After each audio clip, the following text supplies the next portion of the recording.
So I won the die roll. I'm going to choose to play first. And I see kind of an interesting hand. I have Inquisition and 2 Abrupt Decay. But I have nothing else. I have no threats. I have 4 lands. And this is going to be good against some opponents, pretty bad against others. I think overall this is just a mulligan. With 4 lands and more to come, this is very likely to flood out. I'm going to need some fortunate draws. And I think against an unknown opponent, going to 6 is fine. I don't want to start off a match this way. I want to be a little bit more proactive. And this hand just looks much, much better. I have Scavenging Ooze and Liliana to put me on the board. I have the Thoughtseize. That's the same as Inquisition. And then I have a removal spell in the Slaughter Pact. And also Liliana is like a removal spell. I just like the look of this hand a lot more. And I'll just get a Swamp here. Keep my life total up. Ooze is likely to be good with just 1 green. And of course, I need to get black for Liliana and Thoughtseize.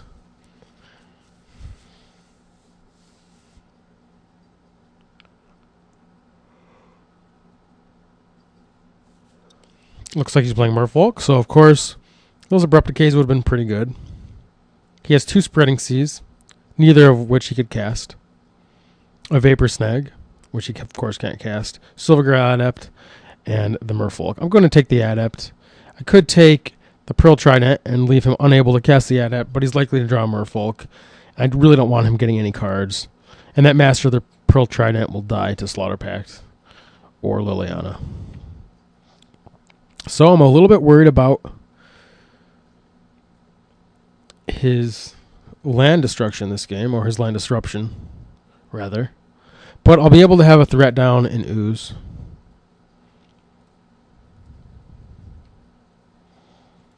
So I'm just going to run out the threat here. It would be nice to use Inquisition, but it doesn't do too much. If he does hit a Seize, he'll probably get the green-white land, so I'll have an opportunity. And Inquisition's not really going to stop anything. All right, so here, this is just a slam. Liliana.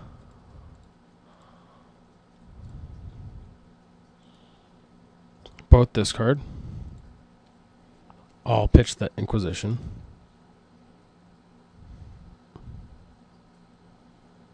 And I'll just pass the turn back. I don't want to trade Ooze for Mutavault.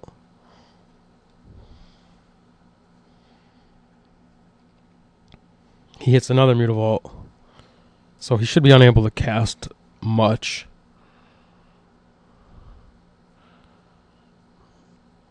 A Rejury.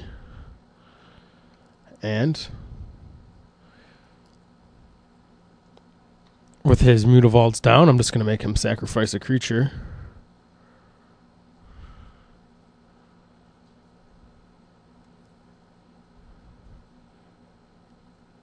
And no reason to expose my Liliana, so I'll just pass it back.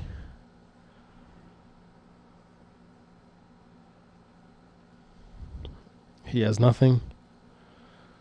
So he has a... Oh, I guess he got rid of his Snag, so I was considering not removing all of his creatures, but I'm just going to go for the full amount here. And here, I'm likely to start attacking him with the Ooze. I'm going to make a Seats discard, and I'm going to pitch the Lingering Souls. I should have probably fetched with my Verdant at end of turn. I just sort of clicked through. There is some value in keeping it, though, as a variable land source in case he goes off with the Spreading Seas. I'll have a land that I could always cash in. For example, I'll have a guaranteed black source if I use Slaughter Pact. But again, sacking it at end of turn for another black-green land would have, or possibly a black-white land, would have been pretty good too. I think I like it in play though, because there's the issue of white, there's the double black, and there's also the double green. I can't really meet all of them by sacrificing at end of turn. And the thinning aspect is very minimal.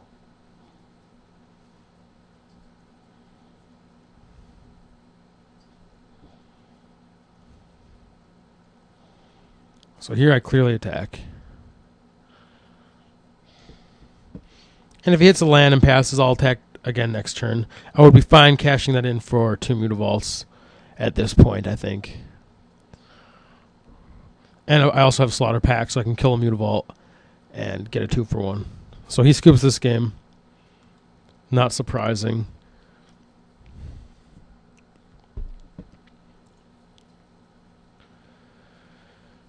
So here, Dark Blast is not great, but it could have some value.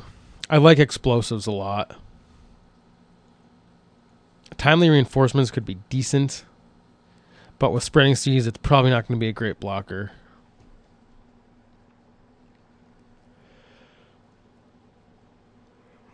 Fulminator is decent, but really not great, especially considering he has Ether Vial. On the point of Ether Vial, Stony Silence is a decent card, but Ether Vial is not as big of a concern for me as it is for some decks. I can beat Ether Vial with my attrition plan of removal. So really there's not much I want to take out. Dark Confidant's perfectly fine here. Ooze is great. All the removal spells are going to be in. And Lingering Souls is actually pretty good too. So it really comes down to what to cut. And given the quality of the main deck cards, I'm not going to stretch anything. I'm not going to bring in the Fulminators. They're a little bit narrow. And I'm not going to bring in Dark Blast. That's rather narrow as well, as is Stony Silence. So the 1 Explosives is going to be it. And I'm split between a Confidant and a Lingering Souls. And I'm going to go with Lingering Souls here. It's not quite as good in this matchup as it is in some, but it is a fine card. I could also consider cutting a Garrick.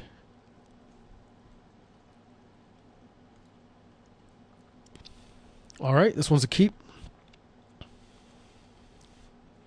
I'm just going to start out with Thoughtseize, go into Dark Confidant, and then Maelstrom Pulse. If he starts with a Vial, I can take his best creature. If he starts with a Curse Catcher, that would be his best counter to my Thoughtseize. Here I'll just get a Swamp. If he has Spreading Seas, it's not going to affect this draw very much compared to the last one.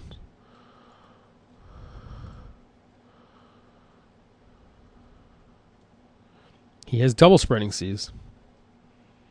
I also have Maelstrom Pulse to potentially take it out. I'm just going to take Lord of Atlantis here. Tideminder Mage also has value.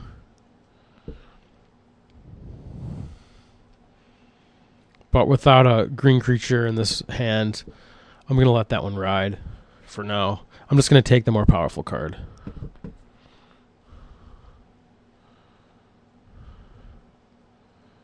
I'm going to do the same thing in this spot and just get the other basic swamp. I certainly want to protect the Overgrown Tomb now that I have a Garrick. Could have played the Godless Shrine and then use the Marsh Flats to get a green-white land.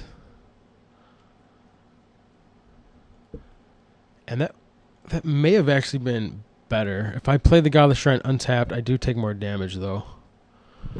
But I might end up doing it untapped later anyways.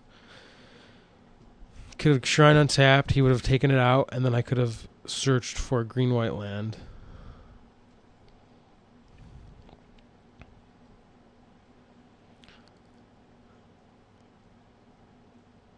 I'm going to keep the forest back here.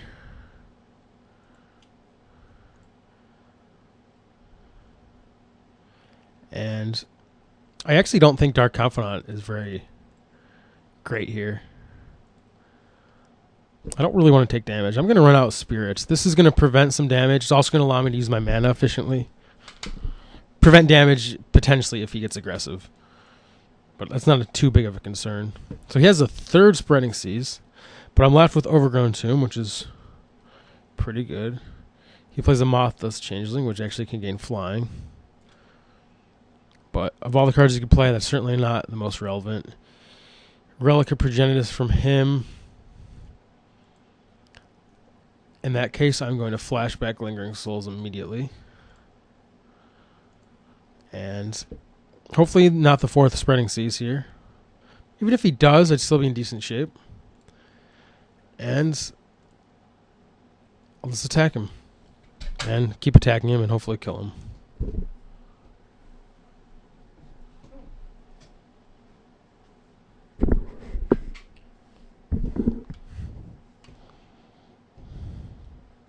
So, Mothos Changeling can gain flying, and it's now a 2/2, so it could block. He decided to just get aggressive. I hit Inquisition.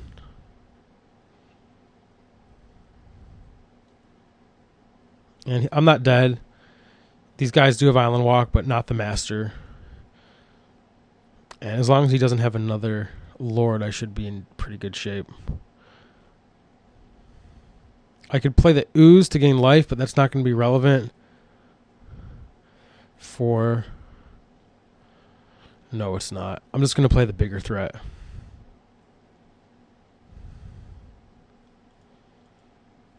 And I'm going to attack with everything.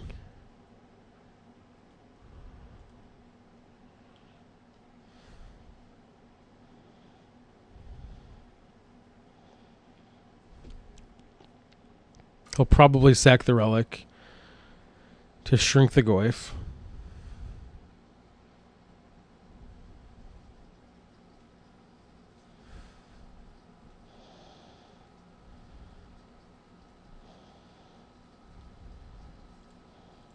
I'll block.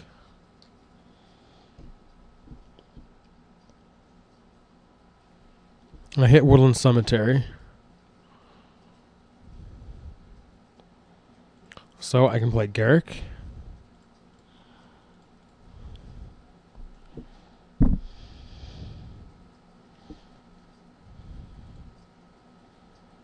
I'll untap my 2 colored lands. And I'll cast Maelstrom Pulse on the Master.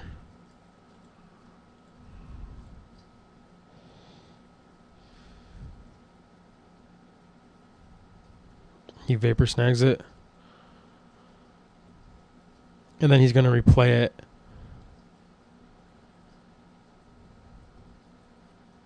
And I'm going to take 5.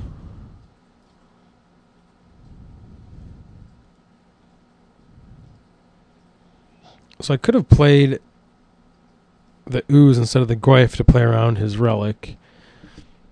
I don't know if he would have just bounced that with Snag. So he has double Lord, so I'm dead here. So Spreading Seas was pretty good. A little bit awkward on my part. But as I see it, nothing I could have done to win that one.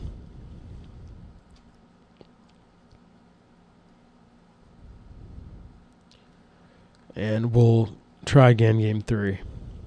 So now that I saw Mothos Changeling, I kind of want Dark Blast in. I'm going to cut 1 Lingering Souls. I actually would not mind cutting all the Lingering Souls just so I get rid of my reliance on white. And I'm actually going to bring an Obstinate Baloth. I like that a lot. This looks good to me. And now I don't have to worry about white mana. And actually Obstinate Baloth is pretty good all around. So I'm going to keep this one. It's not an ideal hand, but it's pretty solid.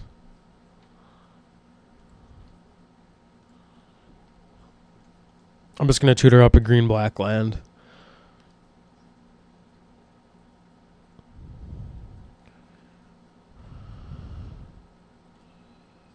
And Inquisition him.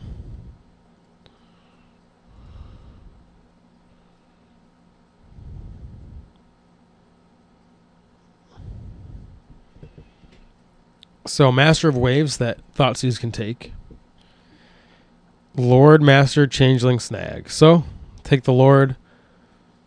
Next Inquisition will take the Master, and Thoughtseize will take Thoughtseize will take the Master of Waves, and Inquisition will take the Pearl Trident. And he'll be left with some ragtag creatures.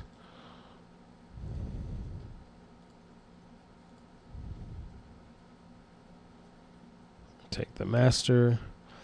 There's really no reason to cast Thoughtseize here. Well, there is, but I would be taking 2 extra damage. And odds are I will not draw a 3-drop next turn. Liliana is pretty much the only thing that'll punish me.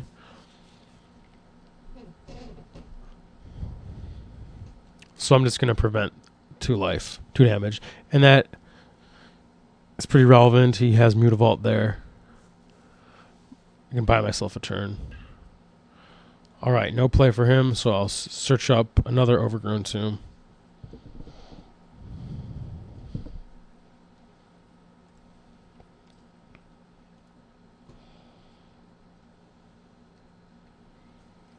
And I'll cast Thoughtseize.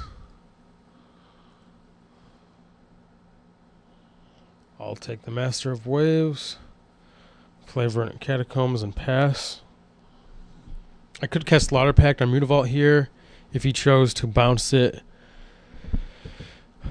then I wouldn't have to pay for Slaughter Pact. I could also just take it and play Baloth, and that's probably what I'll do. That seems much better. This way I can keep Slaughter Pact and maybe kill a Lord later on and get a 2-for-1, something like that. Yeah, this is much better. And then if he uses the Vapor Snag on the Obstinate Baloth, he will gain some tempo, but I'll just gain the life right back. And given the game state, that's fine.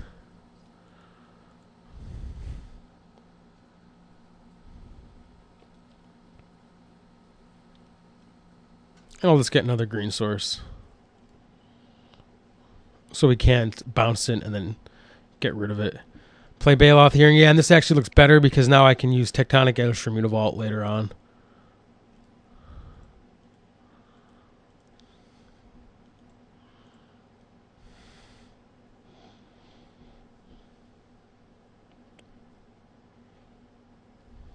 So he doesn't bounce it.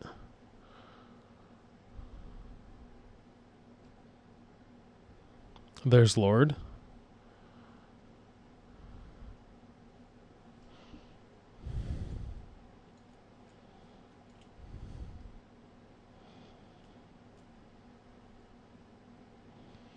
And yep, he can give that flying.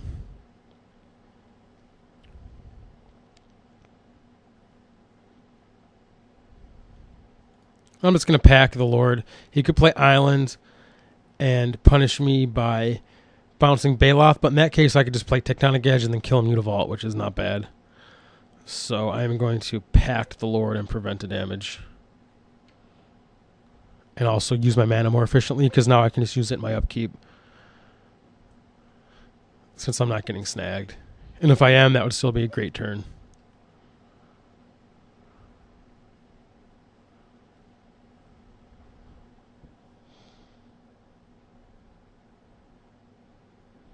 All right, pay for Pact.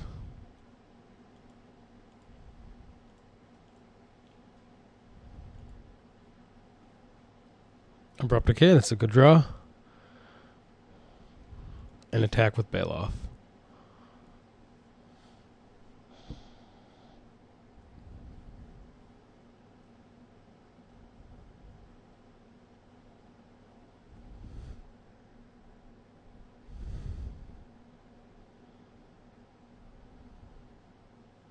He casts Spreading Seas.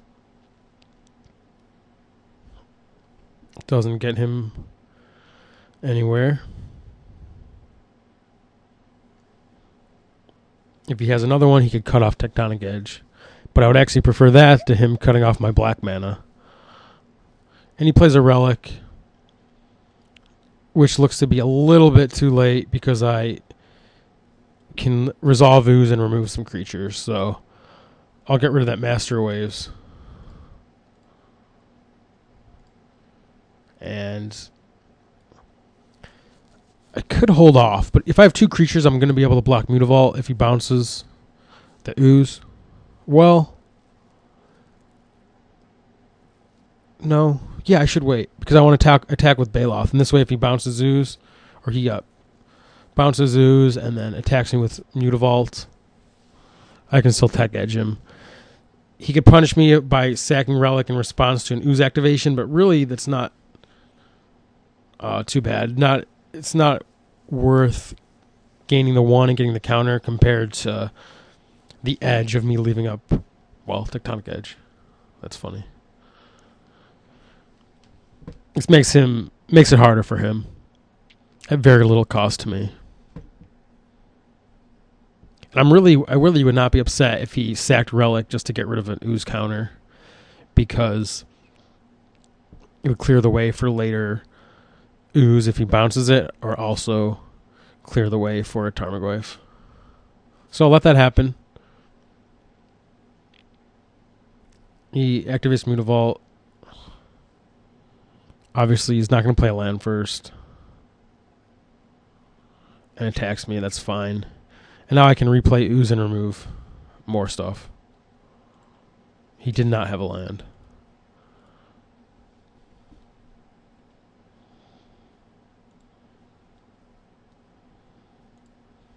I'll remove Master.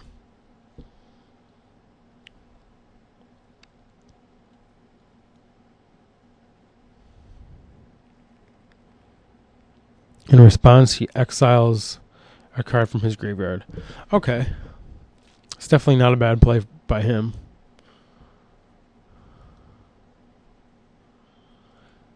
And I'm going to remove another one.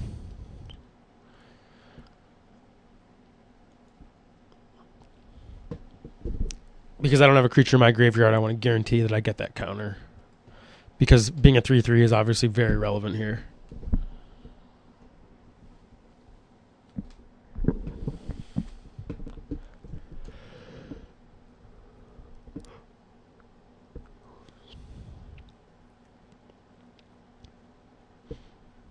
And with a Maelstrom Pulse and Decay, I'm looking to be in pretty good shape.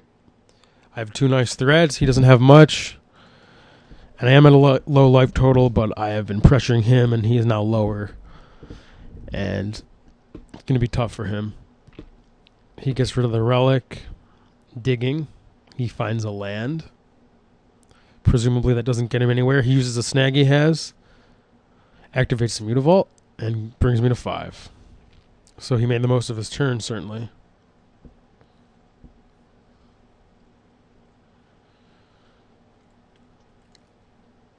I'm going to take out the Mutavault for 1 to minimize the risk of Master of Waves. And being at 5,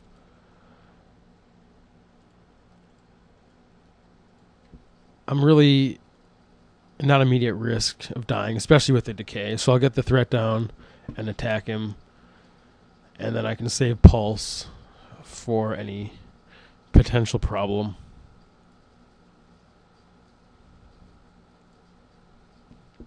Yeah, this looks good. Pass it back. I can Decay the Changeling and then next turn remove it. But that doesn't affect my clock. Okay, another Mutavault that can block my Ooze. So yeah, that play is going to be relevant. I'm just going to Decay the Changeling then. That way I can remove it and get my Ooze past his Mutavault.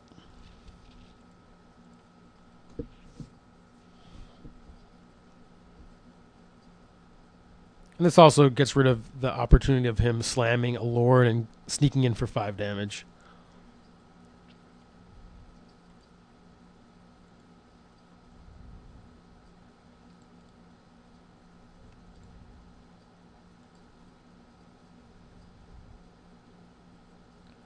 So I should be able to remove the Changeling and still replay the Baloth if he bounces it. I'll just remove the Changeling here. And if he can remove it, I could remove it in response. And I don't need the mana. And I'll play the Village, and certainly not going to Pulse here on the Spreading Seas. I could have pulsed the Spreading Seas before combat Tectonic Edge's Mutavault and then tried to kill him. But that's a lot of work, and it exposes me to interaction. Playing conservatively, he's going to win the game every time. There's really nothing he could have to steal it there. So I won the match, and check back for the next one. Thanks for watching.